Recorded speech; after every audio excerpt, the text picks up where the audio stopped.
Hey, it's Jenny, and I am back today with another layout in my book journal.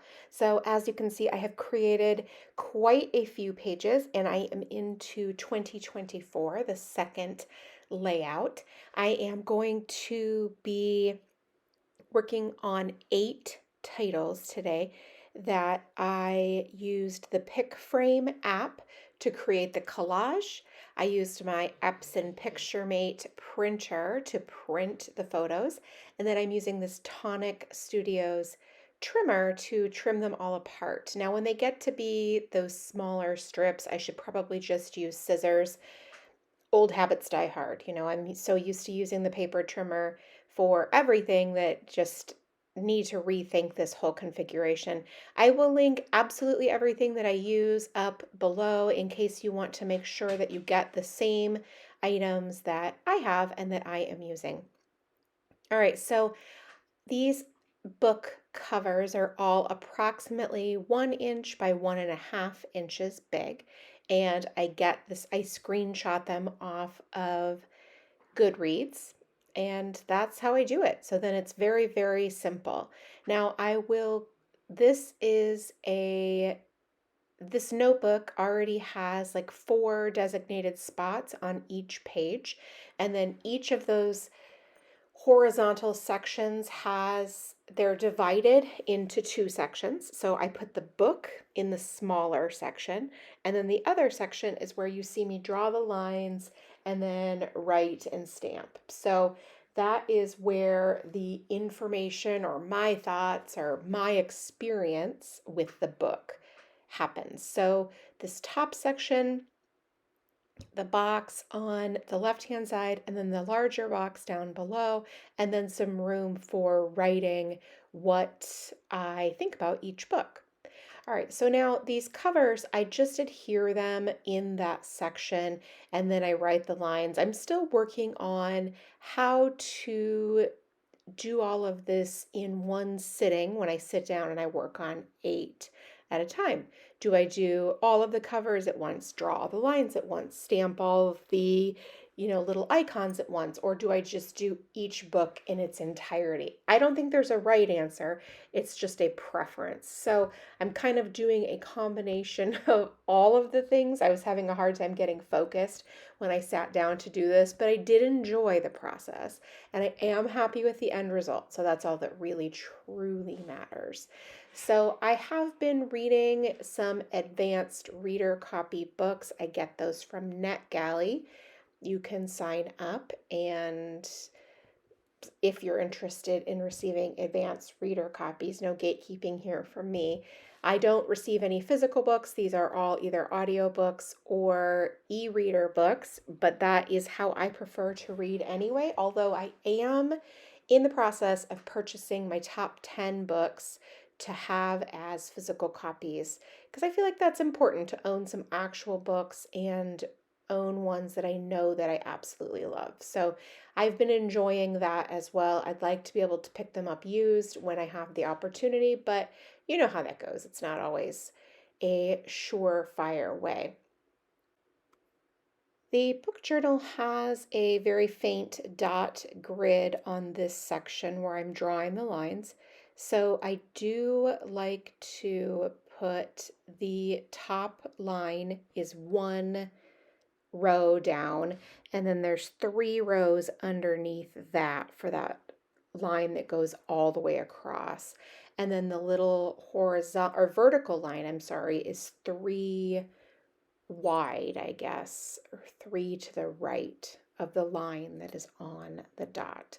It works really well. It would work even better if my handwriting was ever so slightly smaller, but my handwriting is very, very large, and so this does make this a little bit difficult to fit all of the things, but it's all right. It's a challenge each week, and I enjoy that there's really not very much room to write because for me, that's the point of this journal is making sure that I'm able to keep up with it.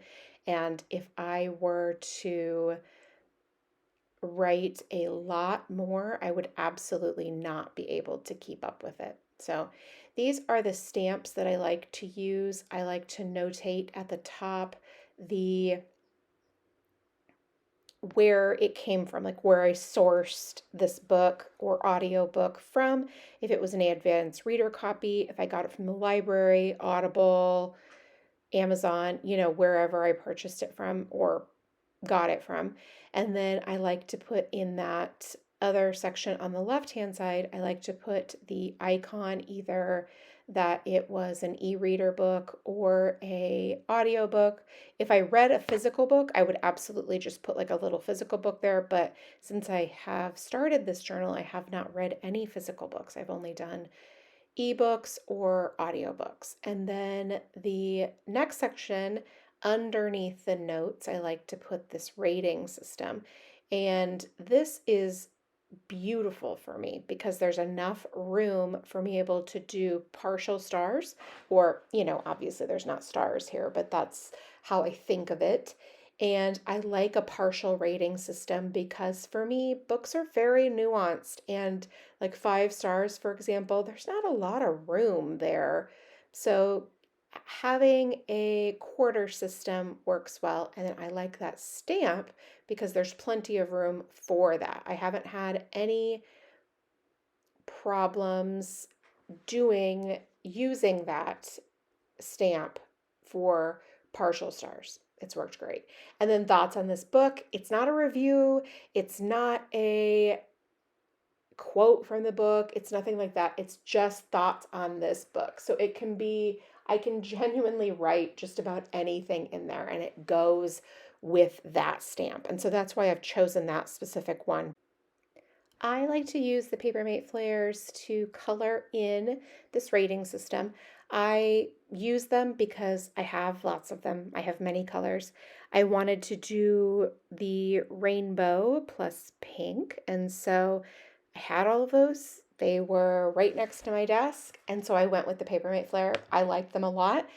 Any colored pen would have done. It just was what was available at the time. So I do enjoy doing it.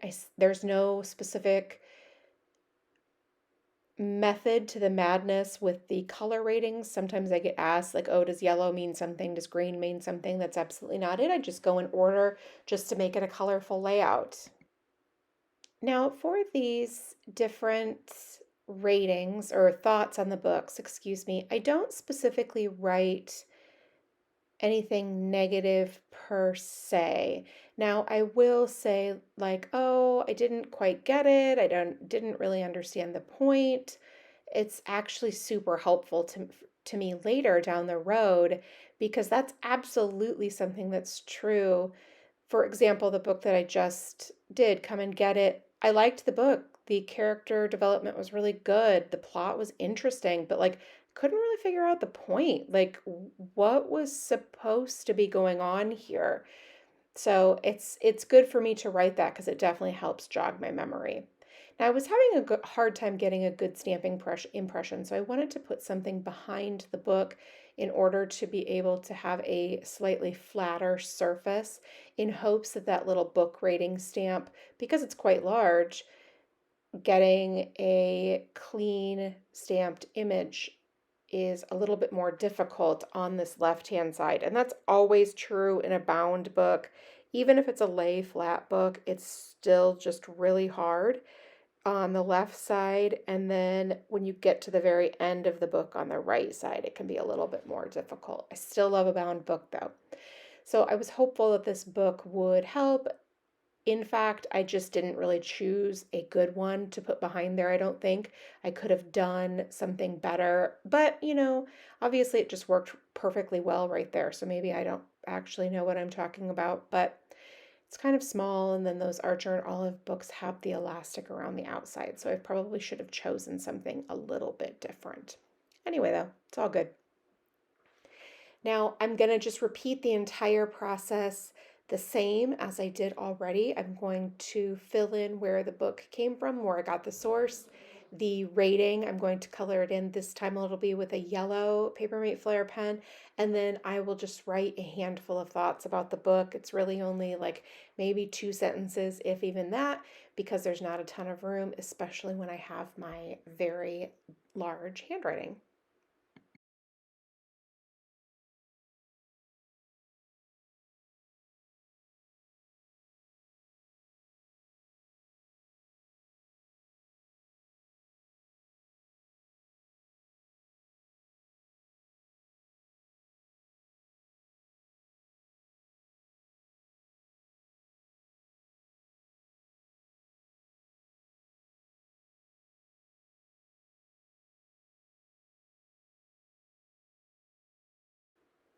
I want to specifically call out right here that from the previous book that we just did, No One Can Know, that the stamped image of thoughts on this book is actually quite crooked.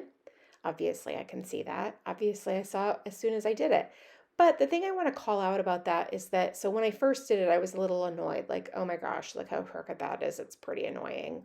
I was, of course, not going to alter that in any way, like by tearing the page out or anything. It's not that big of a deal. And then I wrote my text in there and it became a little bit less noticeable. And so let's watch that as the layout progresses. Okay, so here's where we're pulling in the book again. Just watch this because I think this is the one that I screw up fairly well, or maybe I screw a couple of them up to be perfectly honest. Okay, so we're going to pull that up and look. Oop, I didn't get it all because I am having a hard time as I'm creating keeping it good focus. So that's why that other one was really pretty crooked. That's why I messed this one up. I just was feeling very unfocused for these couple of books. So, but again, I want to keep notice of these things because I want to look at the end when we get finished, the final result. Does it look terrible? Can I live with it? Is it acceptable? Most of the time, the answer is yes. Most of the time, when you're evaluating in the middle, when you're in the process, yeah, it looks horrible. It's not finished. You don't have all the rest of the supporting elements there. So, for example, that crooked stamp, yeah, it's still crooked, but the more that gets filled in, the less noticeable the crooked stamp is. And the same thing is true here for that rating stamp. So once I get that colored in, it becomes even less noticeable that it's messed up. I'm not saying you can't see it, and I'm not saying that you can't tell. I'm just saying it doesn't jump out at you as much. I also am not intending to be perfect. So I know that. So when I'm creating this and I look at it and I say, well, I made a mistake, oh well, I mean, and then I just sort of move on. But I think it's important to watch as this process comes together how the mistakes end up and what they end up looking like when the entire layout is finished.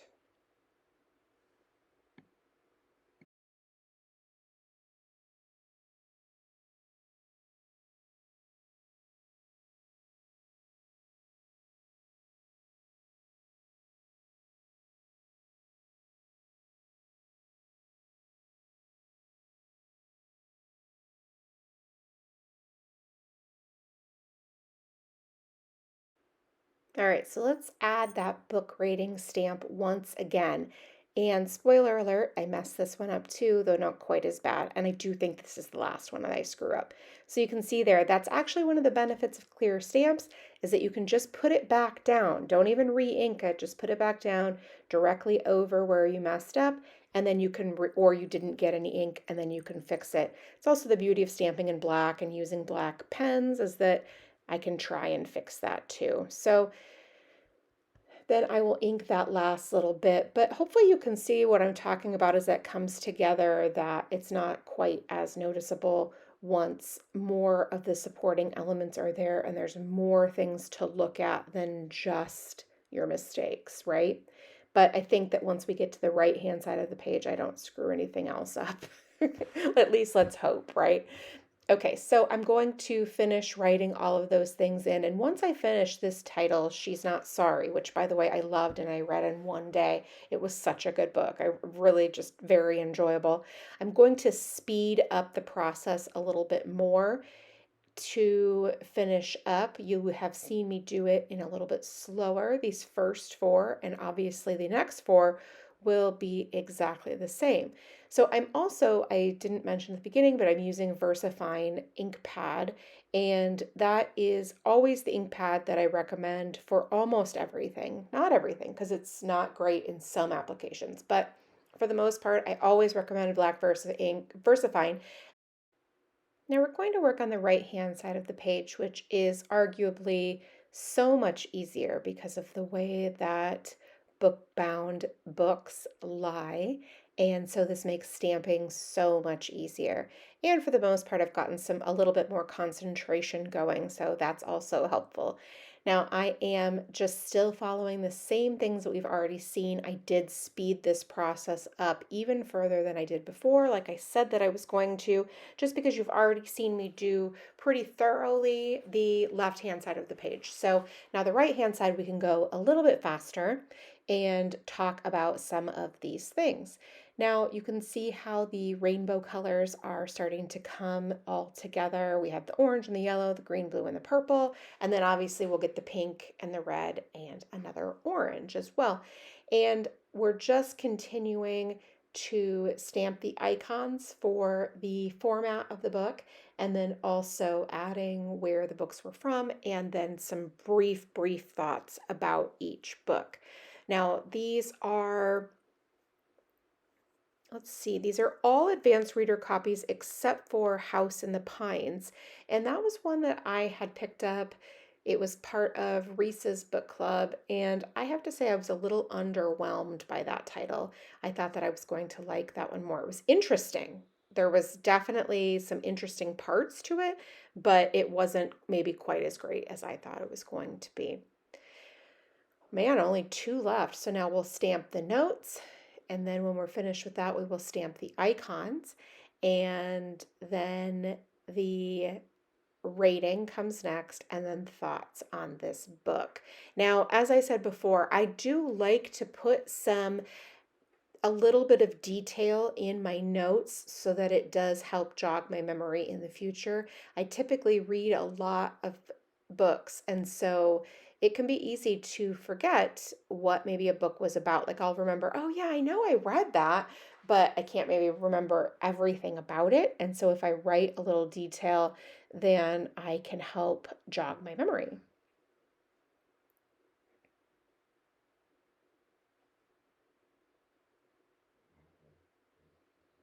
All right, so this is that last title that I wasn't totally sure about. It was fine, it was perfectly good.